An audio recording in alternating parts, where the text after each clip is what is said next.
Ayan, good morning mga boss. Ngayon, day 5 na natin. Siguro matatapos natin yung hagdan ngayon. Tsaka yung pinakaupuan niya, yung nakapaiswalang upuan. Tapusin na natin ngayon, or baka matapos din natin ngayon, magawa natin. Kasi bukas hindi tayo makakapasok, medyo may lalakarin tayo. Hindi ko lang alam kung matutuloy, pero sabi sa akin kasi Sunday daw aalis kami.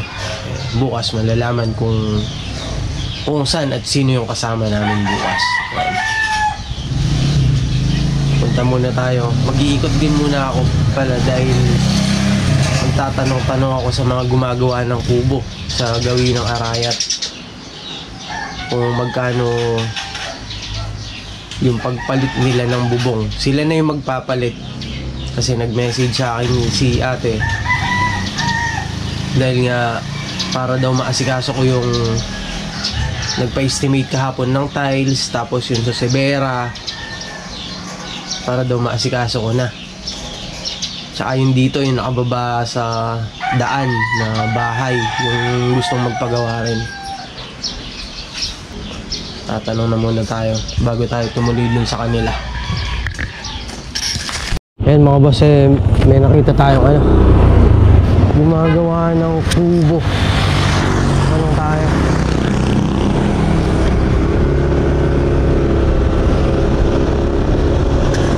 Ayan mga boss, nandito. Ayan natin yung kubo.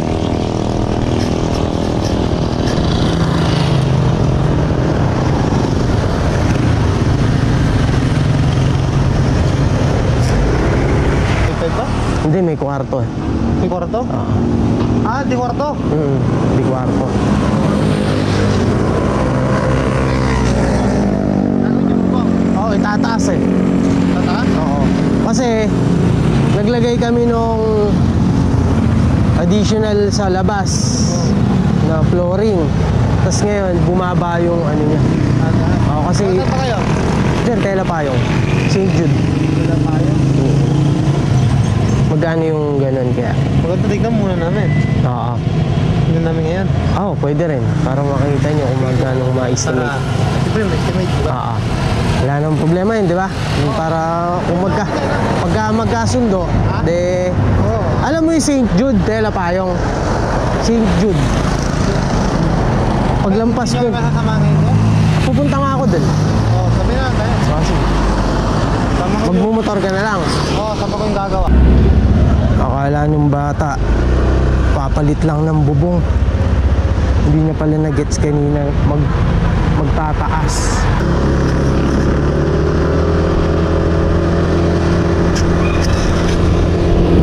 Akala nung bata magpapalit lang ng bubong. Sabi ko sa kanya kanina, itataas namin. Hindi pala niya masyadong na-gets. Piling naman ipakita sa kanya yung kubo kung magkano nilang papresyohan yung paggawa. Kaya lang wala daw yung pinakagumagawa nila ng kubo. Kaya tingin muna tayo sa iba.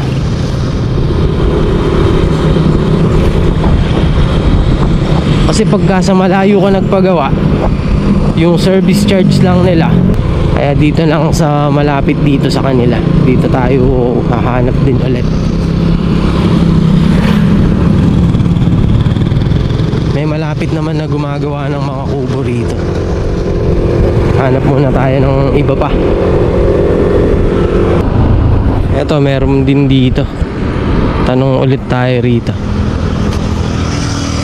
Gumagawa din sila ng kubo.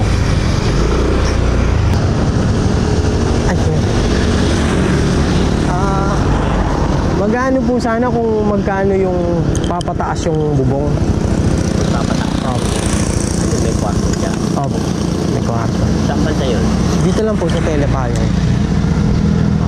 Kanino gawa yun? Hindi ko lang po alam kung... Kasi... doon sa dulo po yun eh. Anong ipapataas? Pinakabubong po. Bubong? Tataas? Bubong po mismo. Kasi mababa po siya. naglagay kami ng nakahanger na terrace sa taas. Naka-elevate na po yun, makakapasok ka sa ilalim. Ngayon, naglagay kami ng additional na terrace sa Artiplex. Ngayon, yung pong gutter niya, mababa, hanggang dito lang. Kaya pag papasok ka galing sa terrace, pwede kang mauntog dun sa gutter. Malaki na po ako. Tatanggalin na po. Opo. Basta po itataas po yun Mga sa magkano po kaya? Sa laki. Dito sa ngayon, wala ka nang gagawa. Try yung sa kabila. Dito. Magkano po kung sakali? Depende kasi.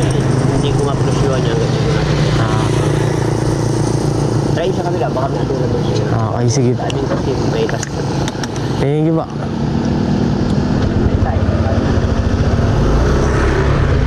Daw muna sa kabila. Magkatabi lang pala sila. Dito meron pa. Dito tayo magtatanong naman.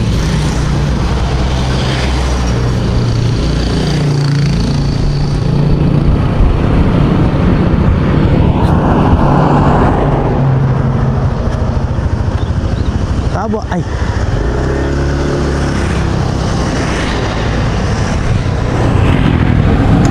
Magtatanong po sana kung magkano yung pataas ng bubong.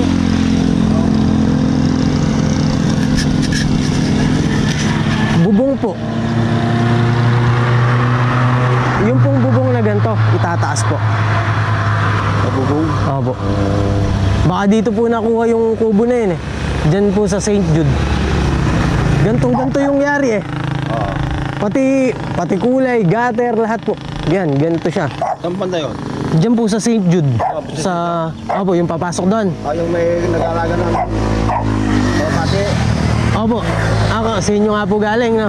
Naglagay po kasi kami ng nakahanger na terrace. Dito, simula po dito. Nagtaas kami. May terrace dito yan. Kaya po ito, umaabot na dito sa amin. Di ba po, pagka umakyat ka? Hindi, yung nilagay namin may nakapato na mataas Opo, naghanger pa akong terrace sa... naghanger ako ng terrace. Ngayon, syempre po, pagka ito, pag nandito ka na sa labas, tatama na yung ulo mo. Matatangkad pa man di tao dun. Kaya po tumatama sila dito.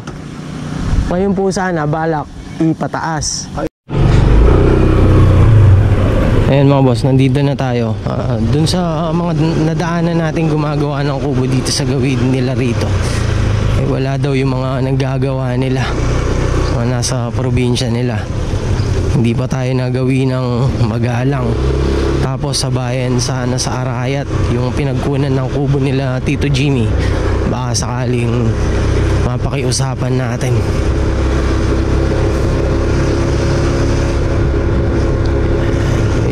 Late na tayo ng konti. Bagay, nandito naman yung kasama natin. Alam naman na yung mga gagawin niya, mga kailangan putulin. Para pagdating ko, eto ngayon, puro welding na ako. Ayan, mga boss. Eto, ibabaguhin na natin para yung gusto ni ate, hanggang dito lang yung pinaka-step niya. Ito, semento. Gagawin natin paraan kung gaano kataas yung magiging step tsaka yung lapad ng magiging step niya. Susukatan na lang natin. Basta kukunin natin yung pinakagusto niya kung hanggang saan yung semento na gusto niya lang. Ayan. Siguro hanggang dito daw yung semento pag ganyan. Kaya eto, babaguhin natin to. Ibababa natin siya pag ganun. Papalit tayo ng mga ganito. Eto lang naman papalitan dyan.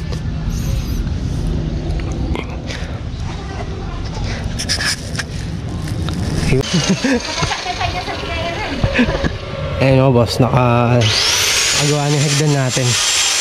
Lalagyan na lang natin siya ng plywood, tapos bubuhusan, steel matting para dito yan sa gitna.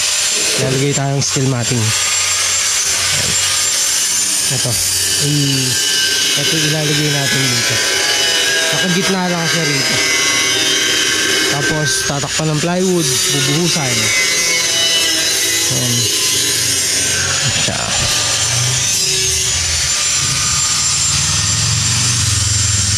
Tapos naitayo na natin yung poste rito kabilaan.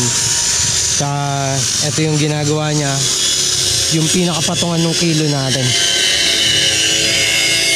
Halos naka-ready na lahat, pati yung dun sa upuan natin nakaputol na rin. Ilalagay na lang, i-welding na. Tapos in order na rin natin gagamitin natin sa bubong para mabubungan na pagdating ng mga materyales. Ito kasi in order namin na to para dito lang muna yan sa baba.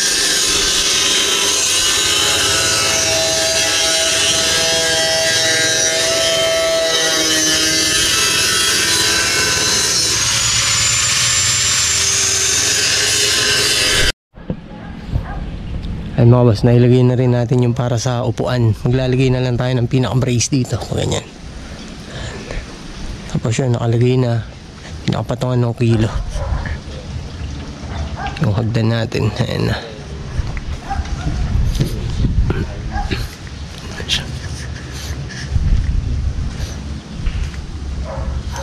Buhos na lang.